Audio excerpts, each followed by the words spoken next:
देख रहे हैं धर्मा टॉकीज, हमारे हिंदू धर्म, सभ्यता और संस्कृति का एक छोटा सा झरोखा। अनेकों कहानियाँ हमारे ग्रंथों और हमारे धर्म से जुड़ी, मेरी ज़बानी आप लोगों के लिए। आज का विषय है नंदीश्वर। नंदी या कहूँ नंदीश्वर, एक ऐसा नाम जो महाप्रभु परमपिता शिवजी के साथ हमेशा लिया जाता है। अनेकों मंदिरों, अनेकों स्थलों पर नंदी सदैव शिवजी के साथ रहते, उनके सखा, उनके सेवक, उनके पुत्र बनकर। ये उस समय की बात है जब ऋषि मुनि अपने परिवार सहित जंगलों में छोटी छोटी कुटिया या हर्मिटेज में रहा करते थे। इन हर्मिटेजेस या कुटिया में रहकर वो रिलीजियस डिसिप्लिन को फॉलो किया करते थे। यज्ञ, होम, वेद, शास्त्र, ग्रंथ, ये सभी का ध्यान वो किया करते थे।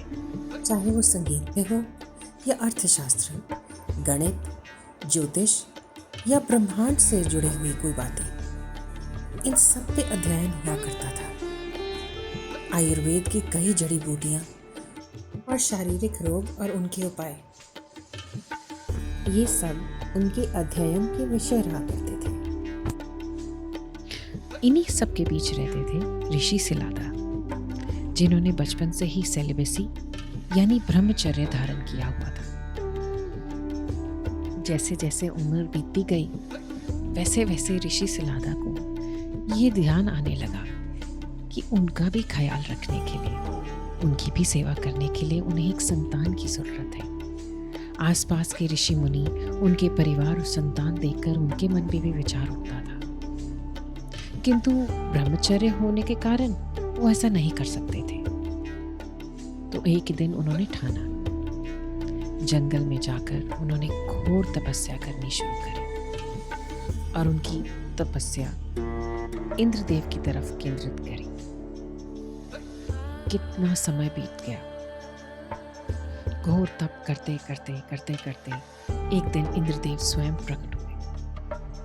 इंद्रदेव को देखते ही ऋषि सिलादा ने अपने हाथ जोड़कर उन्हें नमस्कार किया और बड़ी विनम्रता से उन्हें कहा, इंद्रदेव, अगर आपको मेरी तपस्या अच्छी लगी है तो क्या मैं एक वरदान मांग सकता हूँ?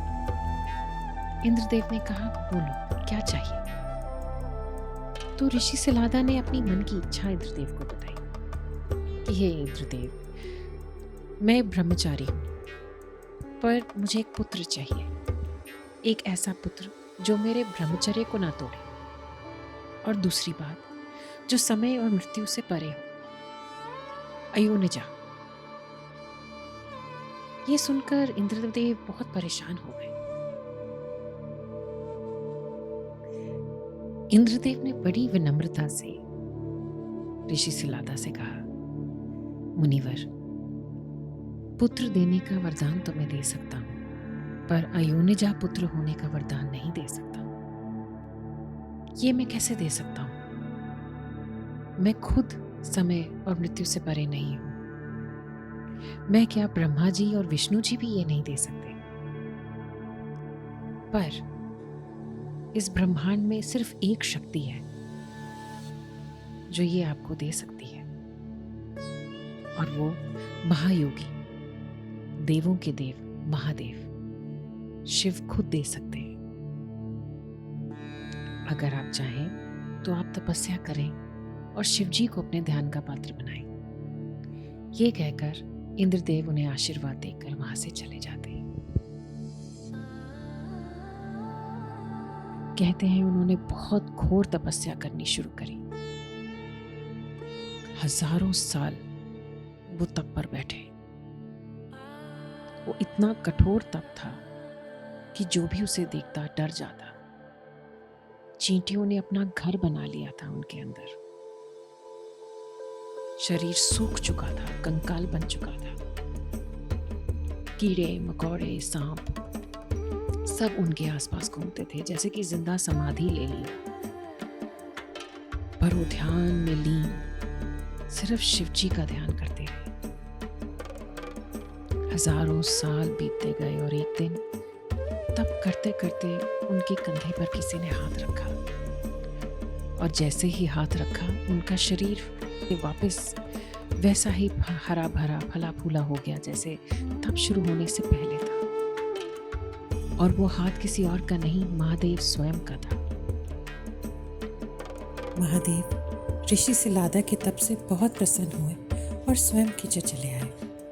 ऋषि सिलादा ने अपने इष्ट को अपने सामने पाकर अपने आप को बहुत धन्य माना और हाथ जोड़कर बड़ी विनम्रता से उनके सामने वो खड़े हो गए। महादेव, मेरे भाग्य खुल गए, आप स्वयं प्रकट हुए। महादेव ने उन्हें देखकर कहा कि ऋषि, मैं बहुत खुश हुआ आपकी तपस्या से। मांगिए, क्या मांगते हैं? हे महादेव, मुझे एक पुत्र चाहिए जो आपका अंश हो, और ये आप ही मुझे दे सकते हैं।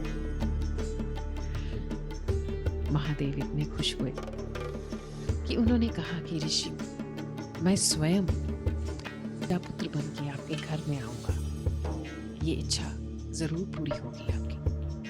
तथास्तु।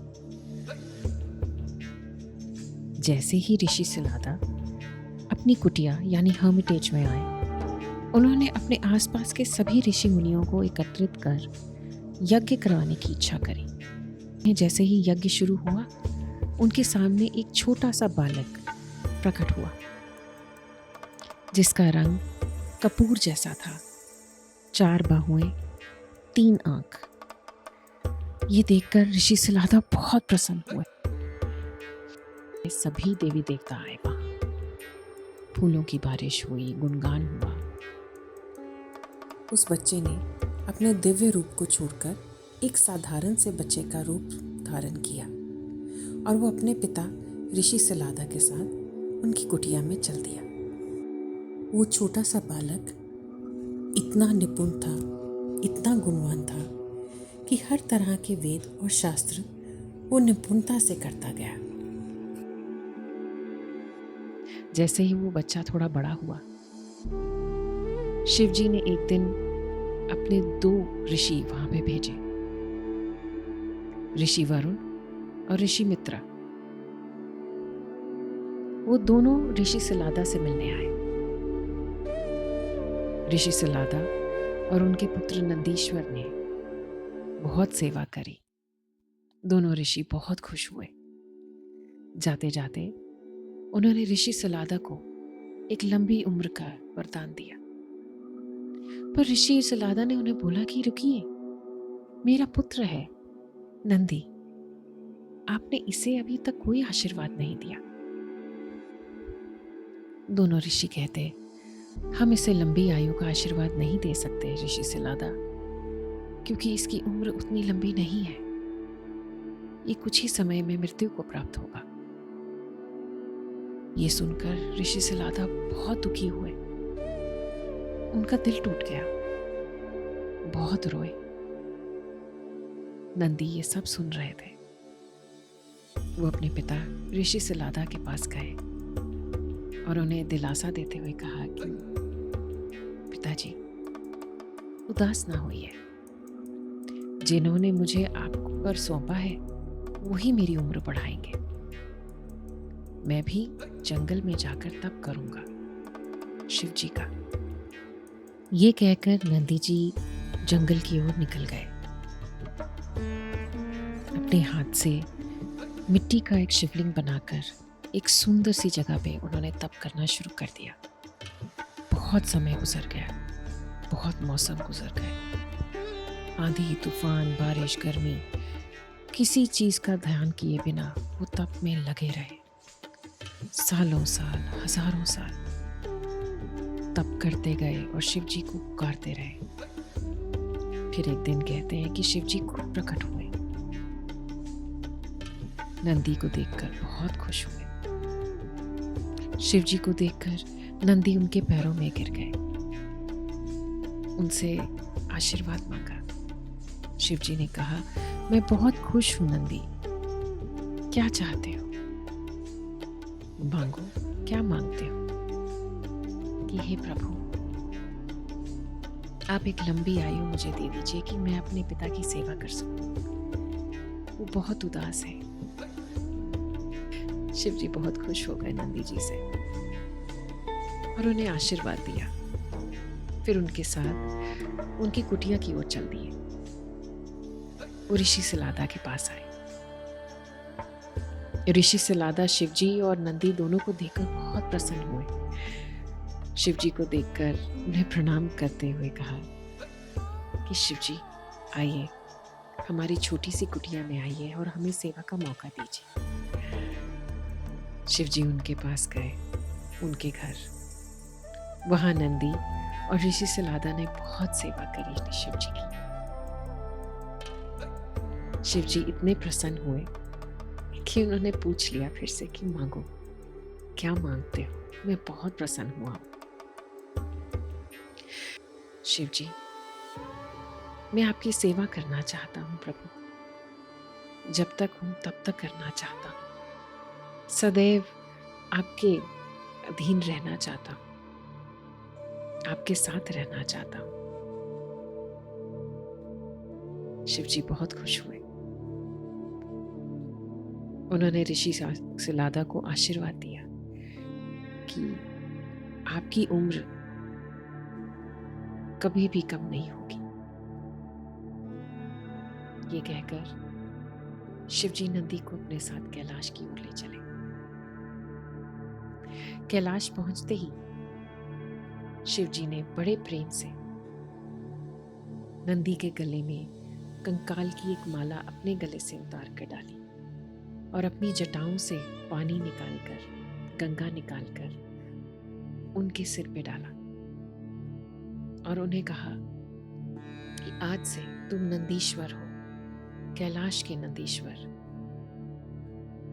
मेरे शिव गणों के सेनापति, सबसे श्रेष्ठ, और तुम मेरे सबसे ज्येष्ठ पुत्र भी कहलाए जाओगे।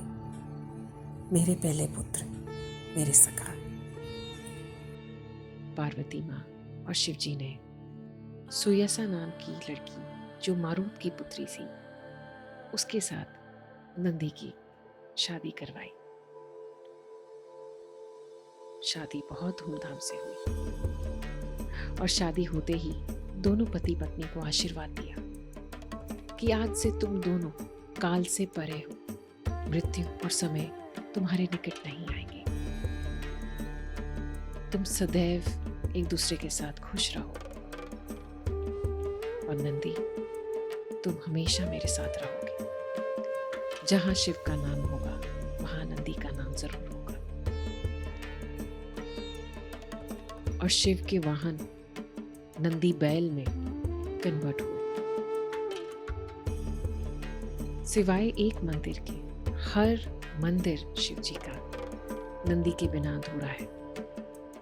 जहां शिव जी वहां नंदी। तो ये थी नंदीश्वर की स्टोरी। आशा करती हूँ आपको अच्छी लगी होगी। साम सदाशिव।